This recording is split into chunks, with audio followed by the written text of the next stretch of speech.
The following presentation is brought to you by kmmedia.pro. Please visit kmmedia.pro for more information.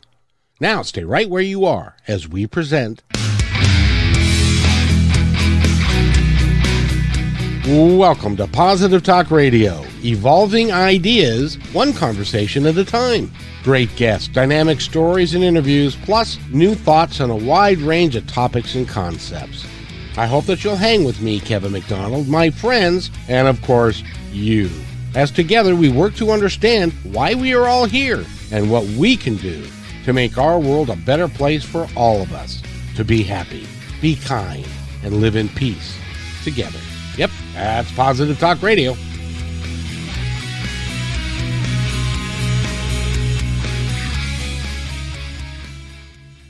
Everybody to another episode. No, don't adjust your set. You're not paying double. It's okay. My name is Kevin McDonald, and this is Positive Talk Radio. And over there is the Reverend Rob Lee. And he's co-hosting today because we have a very special guest today. He's an author, and he knows quite a bit about the subject that we're going to talk about today, as does Reverend Rob. And he's written the book called Breaking Bipolar. And if you've got an issue, if you think you have an issue or a friend, get the book. It's a very helpful way of understanding it. And one of the reasons why Reverend Rob is here is he's got a master's degree in social work and has dealt with a lot of bipolar people and issues and lots of destructive issues that people do. But first, I want to introduce. Well, first, Rob, welcome to the show. How are you? I am awesome. Thank you. Bangarang. What you put out is what you get back. There we go. I am great. How about you? I'm awesome. Thank you. I love Bangarang. I've got to incorporate that somehow, but you say it so much better. Bangarang. Bangarang. Yeah, it's amazing. And I think Troy's going to talk about, taking control, your intentions. Where are you going to lead? And I'm anxious to see where this goes. I appreciate Troy writing a book for people to help them with this. This is bigger than what people know. And not only that, it is a personal story of his. So he knows this intimately because he has lived it. And Troy Stephen, how are you, my friend? Good, Kevin. Thanks for having me on the show. Well, and thank you for writing the book. I think it will be very helpful to a lot of people, both people who have experienced bipolar disorder and other people who love people who have experienced bipolar disorder. And so we want to talk about all of that. So I guess I would ask, the first thing is tell us a little bit about your story of your life story and how it has affected you over your lifetime. Sure. I'll tell you a little bit about myself and then backtrack to when I experienced bipolar disorder for the first time.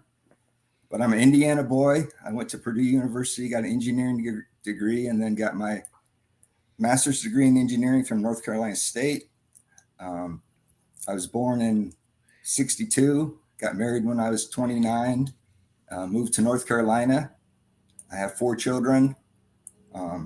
I worked as an aerospace engineer for over 20 years. And then when COVID hit, I started a publishing company. I published 26 books. So the first time I experienced a bipolar episode was in 1993. Ended up checking myself into a psychiatric hospital. I was there about 3 weeks, got heavily medicated. I had a bipolar break while I was in the hospital. It was kind of a mania attack, just hallucinations, being paranoid, didn't know what was going on with myself. And, I was medicated since then. I've learned to be able to control my disease pretty good. I'm always leery of it, but I'm overcoming it now. I feel like I'm optimal in my life. I had 2 more episodes, where I ended up in the hospital, involuntarily commitment, first in 2005 and then in 2015. I got on the right medications and started following a plan to be able to overcome the illness, a whole life wellness plan. And I've been good since 2015. And now I live in sunny Satellite Beach, Florida. Hey, we're right around the corner from each other. Holy crow! I moved from Melbourne Beach to Vieira, so Okay. brother, we are, yeah. So all I got to do is go that way and see and run into you. So congratulations. One of the first things I want to say thank you is, number one, showing people that you can have extended periods of just being in control of your life and whatnot, but that it does take a plan. So thank you. Can I ask you a question? What do you mind explaining what, because I know you said you're always leery of it. It's scary. What is one of those manic, were you hypomanic or were you hypermanic? I was actually manic. I have bipolar 1. Okay, So bipolar 1. Okay. mania and depression. Tell me, can you give us an insight? Because for those of us that don't suffer from it, okay, it's a hard thing to understand. Can you let people know what it feels like to be in the middle of a manic episode? Yeah, for me, it starts out slowly where I feel like I'm really cognizant. I know what's going on with my life. I really get along with people well. Everything starts going good, kind of ramps up. And before I know it, I'm into an episode where I start to be paranoid, have hallucinations. And if I don't do something quick, like calling my psychiatrist and getting an adjustment in my medication, then it skyrockets. And I end 2 times in 2005 and 2015. When I got to a certain point, I told myself, I'm going to stop taking this freaking medicine because it's holding me back. I'm not being my optimal self. I got to do something about my life. And both of those instances, when I quit taking my medication, I ended up in the hospital. Gotcha. So it's kind of a slow ramp up, and then it goes faster and faster until I'm in, high blown mania. Yeah, people don't realize with any medication, you should never just stop taking it because it can have adverse reactions, especially with antidepressants. They're on some of them require loading doses, some of them take a while to get into your system, and then your body starts needing it. And then when you come off of it, that I experienced one time, I had to go on antidepressants so I could share a little bit. And I didn't like some of the side effects. So I just stopped taking it. And I walked into my doctor's office. I was bawling, crying, everything. And he just looked at me and said, "When'd you stop taking your meds?" I was like, well, that didn't take long, And so again, what he did was he just started backing me off of it. You have to come off of it in controlled doses. And that's most medicines. So, please, folks, if you're listening, that is something very important to take away from this. You can't just self-medicate. And we think by coming off of it, I think people lose the idea that they're self-medicating by quitting taking medicine. What do you think, Troy? Yeah, I mean, a lot of self-medication for bipolar people is substance abuse, like alcohol and drugs, marijuana. I smoked marijuana for years and years. Medicine, like you were saying, one of the weapons in my battle plan is optimize your medication. And like you were saying, that you go to your doctor and, I would always go in there, like, it took me a long, long time to find the right meds, but I would go in there like, I'm not satisfied. This is what's going on with me. I need to change my meds. And so when that happens, like you said, if I was like on 3 different medications, I've tried 15 or 20, then he would say, okay, I'm going to give you a new medication and take you off this medication. The medication you're going off of, in terms of being able to optimize your meds, there's a ramp down stage, like you were saying. You're taking 400 milligrams, and then he tells you go to 200 milligrams, wait a couple weeks, go to 100 milligrams, wait a couple weeks. So it takes a long time for it to go out of your system. And at the same time, you're on a new medicine, and he starts you out at 100 milligrams, let it go for 2 weeks. In 2 weeks, go to 400 milligrams. And then 2 weeks later, come see me. So this is a long, drawn out process. And it's got to be frustrating as hell. Yes. So I got to ask you, Troy, the first time that this happened, what did that do to you? What was that? What did that feel like? Were you prepared for all of the everything that went on with it? Because that had to scare the hell out of you. Yeah, it did. I was working at the time, but then I started getting paranoid and having hallucinations.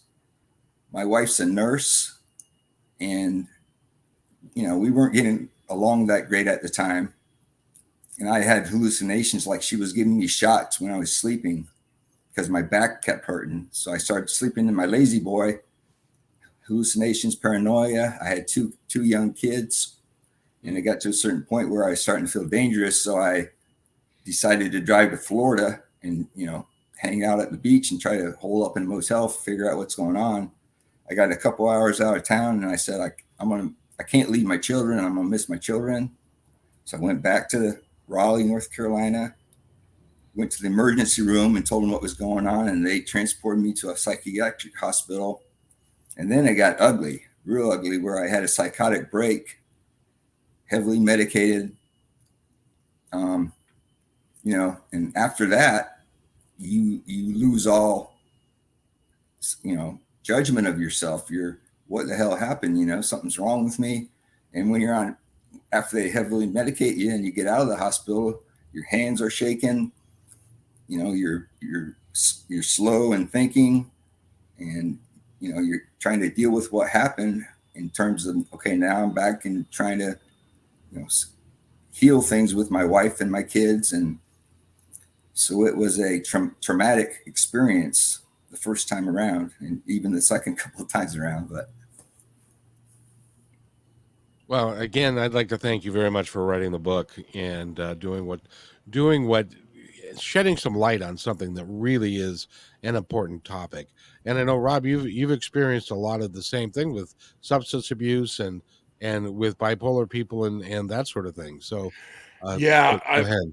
now what Troy was saying is exactly right. A lot of people go to self-medication, and this is going to be a problem that's it's going to go more mainstream, where if you don't have insurance, you can't get to your meds. You run out of meds. You've got to find a clinic and some type of program, because there's a lot of people out there fighting with the cost of the medication or being able to actually get the medication. And they want to take the medication, but they can't get to it. So they find something, somebody goes, here, try this. All right. I know, in dealing with a lot of uh, opiate addicts, okay, a lot of them did not wake up that morning and go, hey, let's become an opiate addict today, you know? But a lot of their stories begin with, I hurt my back, I hurt this, I hurt that, but I can't afford my painkillers anymore. Or then the doctors went into this, oh, we're giving out way too much, but they didn't wean them off. They just stopped giving it to them. So they had to find something, and they did, and it winded up destroying their life. So they're trying to overcome it. I mean, Troy, what do you feel is something that people that are dealing with somebody that has bipolar 1 or 2, what do you think is important that they need to know in dealing with somebody that's diagnosed with this? I think they need to, their partner or husband or wife have no idea what the person's going through. They need to learn about it. Maybe go to some support groups, that they have support groups for people that are, have someone that they know or love that is bipolar. I think they should recognize that sometimes bipolar people get violent. And so if some of that's going on, they need to distance themselves from them. And then, just don't be judgmental. Talk to your person that's bipolar and say, what's going on? How does it feel like? What can I do to help? That kind of stuff. Gotcha. Okay, I'd like to ask the two of you because I don't I'm not bipolar. I've never had any of that. I think I know some people that have been bipolar, but I don't know. They've been not diagnosed. The first question I have is how many people are walking around in this country that are not diagnosed with bipolar yet have got behavioral issues, highs and lows, and all of that makes it a difference in the people's lives that are around them, but they've never gone to the point that they weren't having to be hospitalized, but they are still bipolar. What exactly? Describe what exactly. And I'll ask both of you. Describe exactly what bipolar is, and why is it so pervasive, and why do some people medicate and not have to worry about it? But what is it exactly? Troy, take it, man. You lived it, so and did the research, put the book together. You take this one. It's bipolar disorder is a mental disorder that it's not something that you can just get rid of or not treat or deal with. It's not going to go away. You're going to have to figure out how to deal with it. But it's just they have different mental disorders, and bipolar is definitely one of those. Sometimes, a lot of times, it's inherited from your parents or your grandparents. If you look back in your family history and you're bipolar, you'll probably come across someone that was bipolar as well. So it's definitely definitely a mental disorder. And Kevin, one of the things is that we've been using the word mania, things like that, feelings of euphoria. Okay, just being up, less need for sleep. One of the things we can look these up. They're right online, and by all means, when you're looking it up, go to DSM. It's Diagnostic Statistical Manual 5, I think. I don't know if the 6 has come out yet or not. That's what it takes medically to be diagnosed. And this is like, going days without sleeping because you're hyper. All right. And then crashing. It can turn in from a hyper to a hypo, where all of a sudden you're sleeping for 3-4 days. You're crying. And a lot of times with some of this, there's a huge depressive episode that goes with it. So, again, those of you dealing with where I say there's a lot more people out there that have it than what have been diagnosed with it, again, because of insurance and whatnot. And think about mental health and the importance. It's just now coming to, how important mental health is, but a lot of insurance companies still don't want to pay for it. When you look at your medical benefits and you say, well, if I'm having a medical episode, a mental health episode, they may only cover 6 visits. You may have certain out of pocket. It's not because it's different than I have a broken bone. I can expect this to be healed in X amount of time. You know how insurance companies like to deal in those solid numbers. Mental health, you can't do that. And this is it. So then when you throw hallucinations in on top of it, they're out to get me. Paranoia. I'm hearing voices, things like that.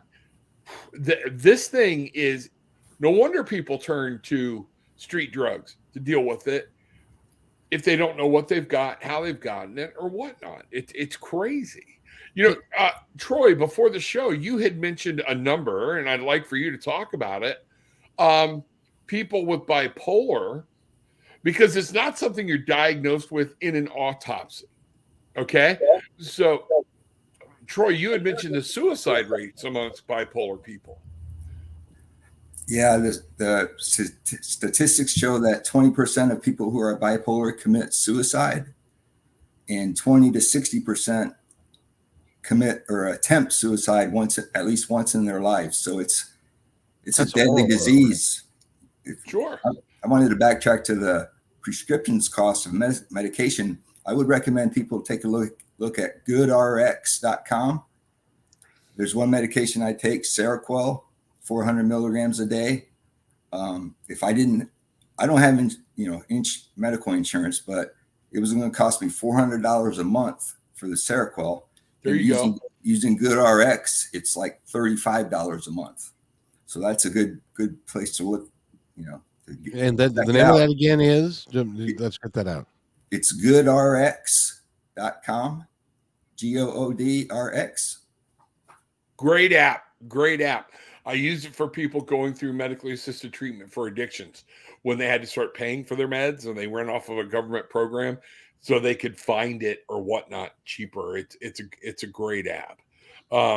Okay, You so know, guys, I got a question for both of you, and because this has been stirring around my family for forever now. My older brother, who has since passed, he married a gal, and I won't use her name, but he married a gal twice, and their routine would be like they'd be together, and he would say she's amazing, she's upbeat, she's positive, the sex is amazing, we have an awesome time, it's terrific. The next thing I would know, she was calling the police on him and having the police come over to the house and kick him out of the house so he'd go back to his house, and they would not talk for a week or two, and then she would show up at his house with a casserole dish of spaghetti, an overcoat, and nothing else. Is that is that bipolar, or was she just kind of just odd? you know what would that would what in the professional world we would say you gotta rule it out. Okay, it would be a rule out. There used to be a little notation we used to put on a diagnosis. It's rule out bipolar or rule out depression, whatever. You certainly would be like, there's your episodes, okay, and then how deeply she goes in to to depression or whatnot, what's happening. That's where we determine one or two, or if she's actually qualified for it at all.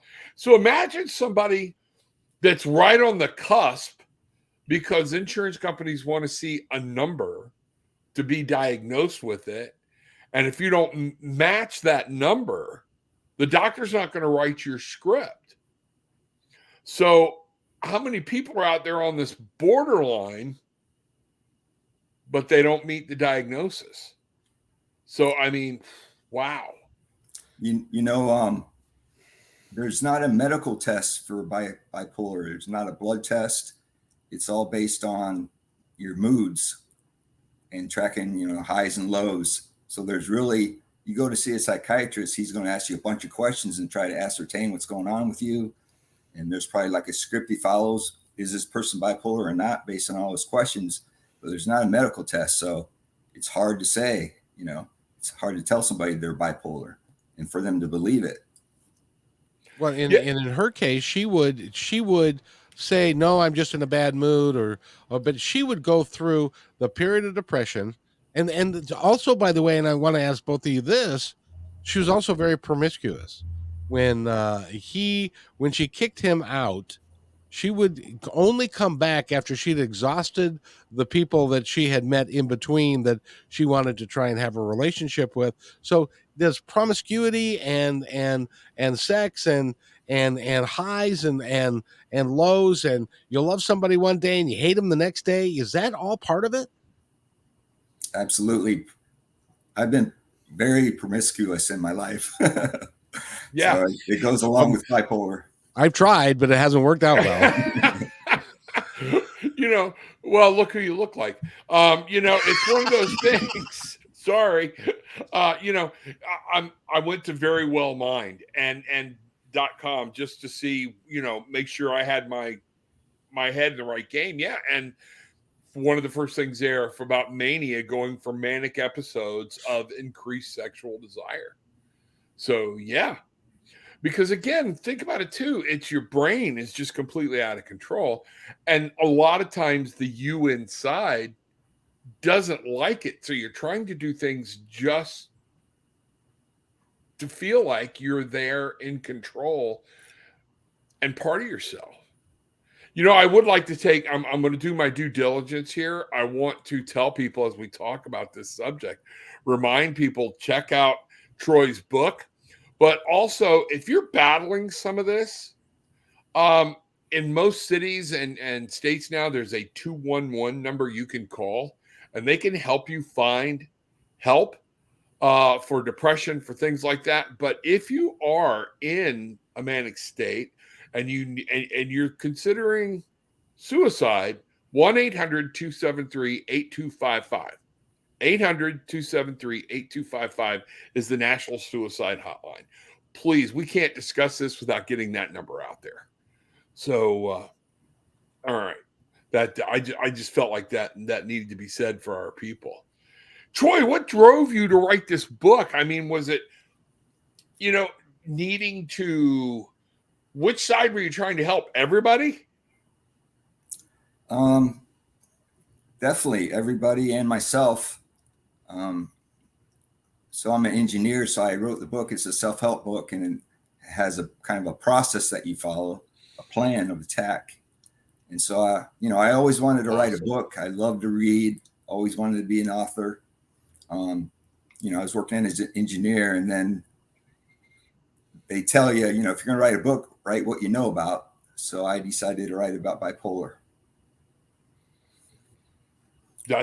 Thank you for doing it. And there are going to be plenty of other people out there. Where can they find your book? It's available on Amazon and Barnes and Noble, a lot of iTunes. So I have an ebook, paperback, and a hardcover, and an audiobook, all on Amazon and Audible. Awesome. So do you feel like you've beat it, or you're just managing it? Where are you at with your bipolar? I think I'm beating it. My life is great. I could see the beach from my windows. I feel like I'm thinking optimally. I published 26 books in 2 years, but I'm always cognizant that it could come and get me. I need to be aware that if I start having symptoms, don't let them go on too long, but ask for help. One thing that's helped me a lot is I belong to a bipolar support group. I belong to one in Connecticut, and then in Raleigh, North Carolina, and now down in Florida. And actually just became a co-leader of the support group. Good for you. So that's a big help, and even if you don't even know if you're bipolar, but if you're scared and things are going on and you feel suicidal, or you just want to go to one of the meetings and check it out. They have the Depression and Bipolar Support Alliance. It's DBSA. You could Google it online, and you could put in your zip code, and you'll see meetings in your area. But support groups have helped me a lot, and a lot of times, I got out of the hospital. You don't want to go to a meeting, like this isn't going to help me. But every time I went to a meeting and came home, I was like, I'm glad I went. Support groups are amazing for many different things: grief, alcohol, drug use, things like that. Sometimes we just need help. And I remember hearing people, Rob, I don't want to go to a group for the rest of my life. Well, but sometimes that's what we need. We need a help. You weren't dealt a square hand, and you got to deal with it. And sometimes you just need to find people going through the same thing and hear what they've done. And I'm so glad you wrote the book, and that people have a chance to get to it. That's just amazing.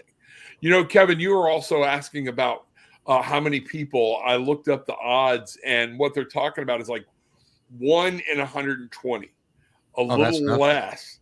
I mean, when you think about it, a little less than 1% of the whole population, and that's a big freaking number. But that number jumps to 8% if your parents had it. So, what's interesting about that is that, first of all, your first episode, Troy, happened in the 90s. Times are different now. I mean, I keep on thinking to myself, the 90s wasn't that long ago. That's almost 30 years ago. And so the times were different then than they are now, and their perception is different different about mental disorders or mental disease or illnesses of that kind. Have you found that over time that it has people are becoming more accepting of the term? They're less feeling like it's a failing of some kind, that it's just a chemical imbalance. Are you finding that people are a lot more aware of mental disease and where it comes from, rather than being something that's shrouded in mystery and people don't know what it is? And that, are you feeling a little bit more comfortable in that? I would say that a lot of, these days, a lot of people are coming out and saying they're bipolar. Kanye West, Demi Lovato, Halsey, John Claude Van Damme. A lot of famous people in the past were thought to be bipolar, like Theodore Roosevelt, Abraham Lincoln. The bipolar gene, I guess you could call it, is there's creativity is part of it. So when you're especially when you go into mania, a lot of famous people and Ted Turner, they've helped the world a lot and been able to overcome the disease. Go ahead, Rob. No, so I was going to say, Troy, what would you, if you could only tell somebody three things about bipolar, what would be your 1, 2, and 3? What to help them? Somebody with bipolar, like how to spot it, what to do about it, what would be your top 3? This is what you got to do. My top one would be, even if you don't know you're bipolar or you are bipolar, that if you start ramping up and having an episode, get help as quickly as possible. Talk to your psychiatrist. I have something in my book. One of the weapons is called a contingency plan. That's I put in writing. There's a form in my book you could fill out. But part of my plan is I have a team, my psychiatrist, my oldest daughter, Rachel, and my uncle Bud. And they're well aware that's what's gone on in my life. They know what's going on. My dad was bipolar. They knew him. So if I get into trouble, that's one part of the contingency plan, is to call somebody and get some help. So set up a safety plan. Yeah, because you can't shake the number. 20% of people try to commit suicide who are bipolar. I would have to divulge that I did in 2005 after I had a big episode, went off my medications. I took a bunch of pills. Luckily went to the hospital and, survived. So that's it's an ugly disease. You got to take, that's number one for me, is to do that. Number two would be, I like to say that the motto, bipolar, heal thyself. So if you're bipolar, you have to take complete responsibility for the illness, learn all you can about it, have these plans in place for safeguards. I think you need to have a whole life wellness plan that you follow. That's why I call my book The Battle Plan. Consists of optimizing your medications, having a contingency plan, training your mind, read books from self-help gurus like Napoleon Hill, Think and Grow Rich, Miguel Ruiz, The Four Agreements. So make use of self-help techniques to train your mind, because you need to have the thing about training your mind is when you're having a big episode, your mind's out of control, but hopefully what you learn will keep you from having an episode. And the third thing I would want to say is that, I'm doing good. And a lot of bipolar people are able to manage the illness. Catherine Zeta-Jones, for example. Don't give up on your dreams. Just don't give up on your dreams. You can make them come true. You really can. In fact, when you're bipolar and all this bad stuff has happened, then it should make you go after it that much harder when you're doing well. And thank you for saying that, because a lot of it is you can either lay down and just get knocked down, or you can say, this is the hand I've been dealt and I'm going to have to deal with it.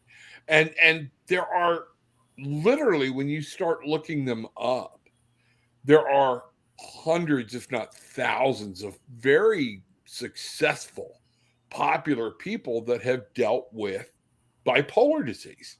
And what's really sad to bring that 20% number into light, when you start bringing up lists, you will not bring up a list that you won't have one or two people in there that you recognize for committing suicide. Ernest Hemingway, you know, it's amazing. And so, yeah, that's wow. And that whole, you can handle it.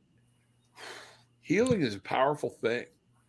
I got a question for you both. Can you is there a way? Is there a medication that, because we're talking about creative people, and sometimes when people are in their high stage and they're feeling good, and that's when they're most creative. Now, can we kind of just get rid of is there a pill or a medication that we can take to get rid of the downside and keep the positive side? That's the crux of the matter. Yeah.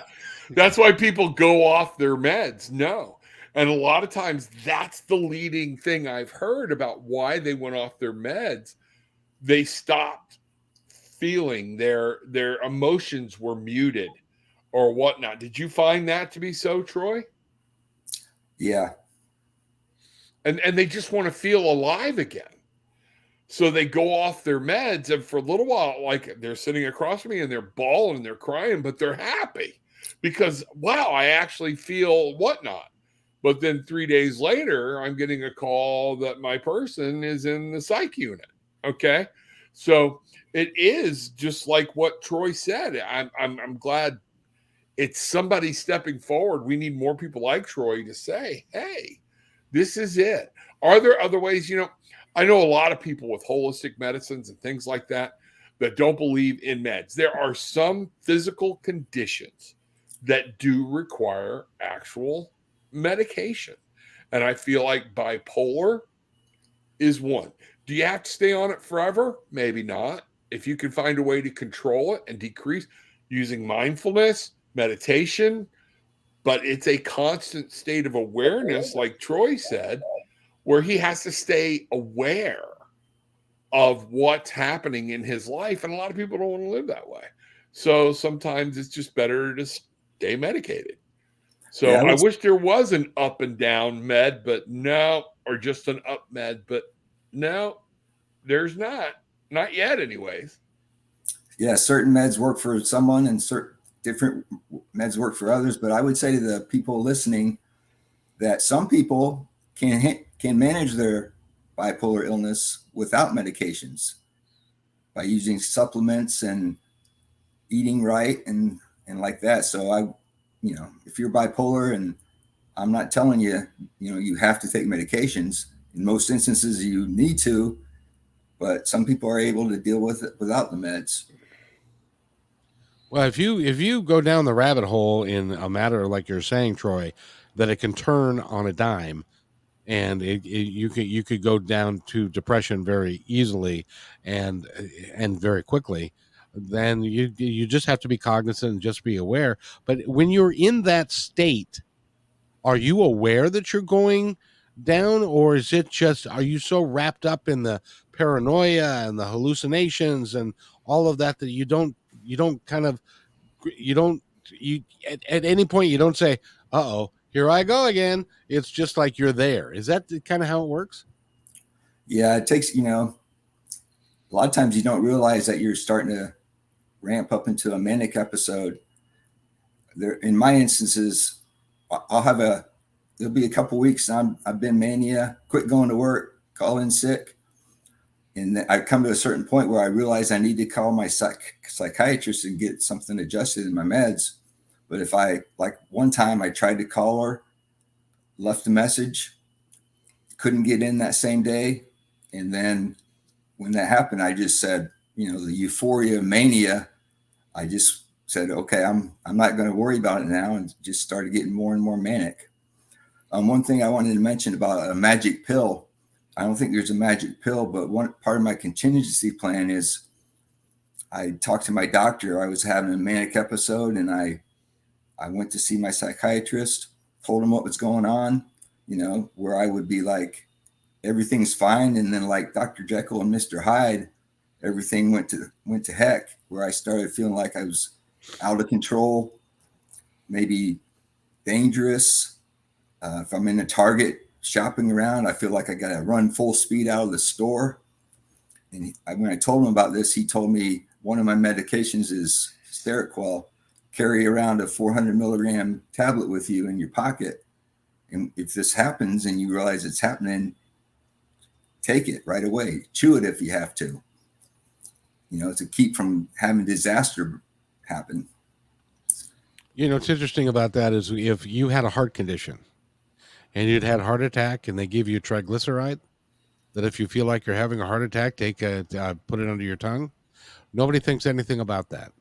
Yet when we have medication for mental issues or chemical imbalances in the brain, and let me ask you, because that's kind of what I think it is. Is this basically a chemical imbalance in the brain that the person had, the victim, I would call them, has no control over? I would say yes, it's definitely a chemical imbalance in the brain. And you're right, they have no control over it. A lot of this is this radical swing of emotions, and they really don't know why. That's the reason they can't test for it. Can't say it's chemical because they could pull a test and see, oh, these are out, this is out, different things. You're literally going, and this is another problem with this disease, it's reliant on self-reporting incidents. So if you go into the doctor, you have to be open and honest and truthful with how much this is happening. A lot of people will go into the doctor and say, well, they tame it down. All right, Florida, concealed weapons permit. They're afraid, if I'm diagnosed with a mental illness, I won't be able to continue to carry my concealed weapons permit. So they don't tell the truth. Different things like this, and we're all afraid. Think about being stamped with that as a stigma that you're seeing, and I'm glad that Troy is using the term psychiatrist. And I strongly, and I think, Troy, I think you'll back me up in this, encourage people. Your first step is to go to your doctor. But even with your car, if your transmission's out, you take it to a transmission specialist. You don't just let Joe Mechanic do it. Okay? And with mental health diseases, they need, because these medications, most doctors rely on about 26 meds, for their whole practice. A general practitioner has to spread those meds out over everything he or she may see. A psychiatrist is all mental health. So think about the diversity in that, okay? And being willing to go to a psychiatrist. I have another question for you two, because this is a fascinating discussion. By the way, we're talking with Troy Stephen. He's written the book Breaking Bipolar. You can pick it up at Amazon and any of the major booksellers, and it's really is important that if you have somebody in your life that you think may have an issue, buy the book for them. Give it to them for Christmas or whatever. But in any event, if how does for women, especially younger women, less than, I don't know, 45 or whenever menopause hits, how difficult is the menstrual cycle and the does it play a role in it as far as the hormonal shifts of what happens during the month for people and for women? Does that play a role into their bipolar, and can it trigger an episode? Because I have a friend who's like once a month she spends time losing her mind. Okay. And then she comes back and is okay. Now has gone to a psychiatrist and has been prescribed medication for some of this. But does that play a role? It's almost like clockwork. It's like once a month she'll lose her mind. Is that, but can Troy, in your research, does that play a role for women? Yeah, that's one of the triggers of a bipolar episode Aha! For women. There's other major triggers like lack of sleep, A lot of people, when there's more sunlight, people do better, or might, more sunlight could trigger a manic episode. Less sunlight could trigger a depressive episode. And I'm going to jump into this real quick and then get back to your question. We haven't talked about depression with respect to bipolar disorder, and that's mania. People are more depressed when they're bipolar than they are manic, and more people commit suicide when they're depressed than when they're manic. But yeah, that's definitely, and I think it's about an even split between men and women having bipolar, being diagnosed with bipolar disorder. Yeah, it does. It's not gender specific by any stretch. Okay. And again, just like most things that are dealing with a trigger, an external trigger, trauma, uh, getting put in a position, arguing, fighting, crying, being ramped up about something can trigger an episode where it starts, but people don't understand. They're like, okay, you got mad, just calm down. And I constantly say, when in the history of calming down has anyone ever calmed down by being told to calm down? It just doesn't happen. Okay. And that's what a lot of people perceive it as, but they don't understand. It's like hitting the nos on a race car. It can, some of those episodes can literally boost you into that, and thus, like Troy said, with the depression as well. Grieving, losing someone, losing a parent, losing someone very close, losing a pet. A lot of those things can trigger it. That's why it's so, if I had it, and thank God I don't, okay. If you ask one of my exes, she would say I did. It's one of those things where Troy's triggers might be completely different than my triggers. So that's the other thing, is getting it individualized so people can see the person rather than a one size fits all treatment. So, what's the difference between postpartum depression and bipolar? Well, postpartum, their pregnancy has been involved. Okay. Is that a major life event that can cause somebody to go into a manic or a depressive state? And if they have an underlying thing of bipolar, and then you introduce a baby, that could be a great big problem. Right. And that gets into a whole series of, when did the depression begin? How long did it last? That whole thing. So, and that's another thing that a professional has to sit down and go, are we dealing with postpartum depression, or are we dealing with somebody that was bipolar? If they were diagnosed beforehand, it's just not easy. So it is one of those things, no matter what, when you start feeling that depressed, or you start getting these manic episodes or mania, whatever it may be, it's time to talk to someone. Troy, would you agree with me that there are many, many, many, many people wandering around our country who actually have some degree of bipolar, but are not diagnosed? Yeah, I would say that. One thing that is very troublesome, I think 20% of people in prison have a mental illness, whether it's bipolar or not. So a lot of people are in prison because they have a mental illness where they should be treated, not being in prison. So that's, yeah, a lot of people with these episodes wind up in jail because of what they were doing, and nobody recognized it. They just saw criminal activity rather than, hey, this person is in psychiatric distress. We need to get them to a clinic.